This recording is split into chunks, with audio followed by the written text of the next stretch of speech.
బ్రాహ్మణ సంఘం వృద్ధిలోకి రావాలని ఇక్కడ ఉన్నటువంటి అందరూ కూడా ఆయురారోగ్య ఐశ్వర్యాలు పొందాలని వారితో చిన్న ఆశీర్వచనం ఏర్పాటు చేస్తున్నాం.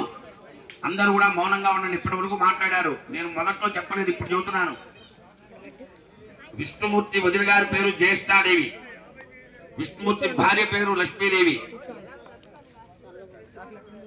జ్యేష్ఠాదేవి స్థానం రావి చెట్టు.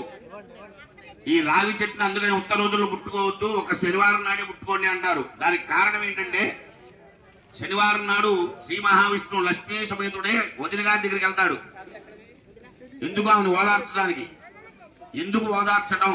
ఆవిడ పని ఏంటయ్యా అంటే ఎక్కడైతే పుణ్యకార్యాలు, పూజలు, వ్రతాలు, యజ్ఞ యాగాదులు జరుగుతాయో అక్కడికి ఆవిడ వెళ్తుంది. వెళ్ళి ఏం చేస్తుంది? స్త్రీలని ఆవాహిస్తుంది. స్త్రీలను ఎందుకు ఆవాహిస్తుంది అంటే, నేను ఎందుకంటే ఈ విషయం చూస్తున్నాను, ఎందుకంటే ఇది మన కార్యక్రమం కాబట్టి చూస్తున్నాను, మీరు అదేదా భావించొద్దు. కొన్ని విషయాలు చెప్పాలని చూస్తున్నాను.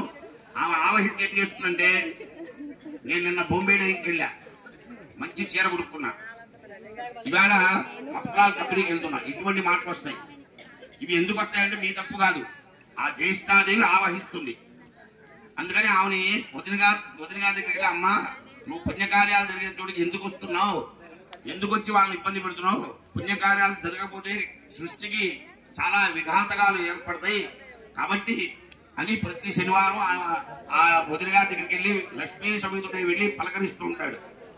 కాబట్టి ఇది మీ తప్పు కాదు, ఆమె తప్పు. కానీ అది మనం తెలుసుకోవాలి.